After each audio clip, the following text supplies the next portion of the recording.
TET परीक्षेत गैरप्रकार आणि बोगस उमेदवारांना आळा घालण्यासाठी राज्य परीक्षा परिषदेनं कडक सुरक्षा व्यवस्था लागू केली आहे। उमेदवारांची बायोमेट्रिक तपासणी, फिंगरप्रिंट आणि फेस स्कॅनिंग अनिवार्य करण्यात आलं आहे। तर मूळ अर्जातील माहितीशी पडताळणी झाल्यानंतरच परीक्षा केंद्रात प्रवेश दिला जाणार आहे।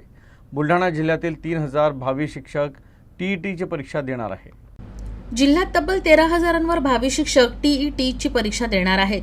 सीसीटीव्हीमध्ये चेहरा स्पष्ट दिसावा यासाठी बुरखा, दुपट्टा, मास्क किंवा टोपी घालून प्रवेशास मनाई करण्यात आली आहे। याशिवाय प्रश्नपत्रिकेच्या प्रत्येक पानावर युनिक कोड आणि क्यूआर कोड असणार असून एआय तंत्रज्ञानाचा वापर केला जाईल। दिव्यांग परीक्षार्थींना लेखनिकाची सुविधा हवी असल्यास त्यांनी प्राथमिक शिक्षणाधिकाऱ्यांकडून पूर्व परवानगी घेणं आवश्यक आहे। परीक्षेवर देखरेख ठेवण्यासाठी 5 भरारी पथकं नियुक्त करण्यात आली आहेत। सर्व 22 केंद्रांवर पोलीस बंदोबस्त असेल।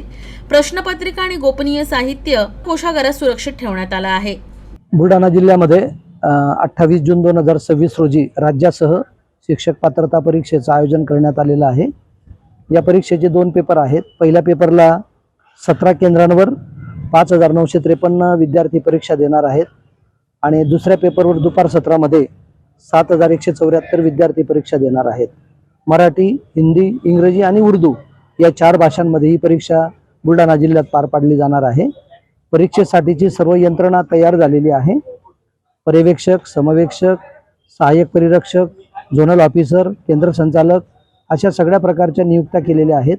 त्यांचं आवश्यक ते प्रशिक्षण देखील माननीय जिल्हाधिकारी देवरे साहेब, या समितीचे उपाध्यक्ष आदरणीय मुख्य कार्यकारी अधिकारी गुलाबराव खरात साहेब आणि पोलीस अधीक्षक आदरणीय निलजी तांबे या सर्वांच्या उपस्थितीमध्ये यांना प्रशिक्षण पण दिलेलं आहे। सर्व अद्ययावत तयारी झालेली आहे।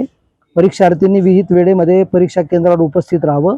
त्यांचं फेस रिकग्निशन होणार आहे, फ्रिस्किंग होणार आहे आणि या परीक्षेला येताना विद्यार्थ्यांनी पायामध्ये बूट आणू नयेत, त्याने चप्पल किंवा सँडल पायामध्ये आणावी असे या निमित्ताने मी आवाहन करतो आणि सर्व परीक्षार्थींना या परीक्षेसाठी खूप खूप शुभेच्छा देतो।